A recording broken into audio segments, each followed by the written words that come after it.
Ivo Dalder, the president of the Chicago Council on Global Affairs. And this is Ask Ivo, a series where you get to ask me questions about global affairs of concern to you. Lauren McNair asks on Twitter, what is NATO's biggest success and its biggest failure? That's a great question, Lauren. NATO is turning 70 this week. And in the 70 years, you will have plenty of successes and presumably a few failures too when you look back. I think the biggest success that NATO has had is to turn a Europe that was devastated by 2 world wars and that ended up divided between an East and a West into a Europe that today is whole, is free, is prosperous, and at peace.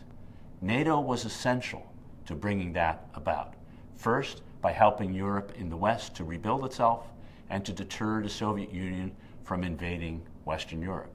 And then after the Cold War, doing the same for Eastern Central Europe, what it had done for Western Europe. So Europe today is whole, free, and at peace, in part because of what NATO has accomplished over the past 70 years. But NATO has also had its shares of failures, and perhaps the biggest of those is that Europe has really not stepped up to the plate. It hasn't spent enough on defense, and it hasn't taken on its full share of responsibilities, not only for security in Europe, but for security beyond Europe.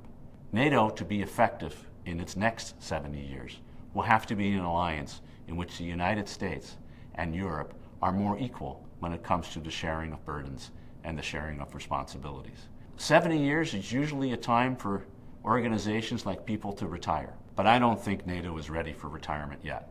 It still has big purposes to fulfill, including making sure that Europe remains whole, free, prosperous, and at peace. Thanks for tuning in. Want to ask me a question? Shoot me a tweet with the hashtag AskEvo.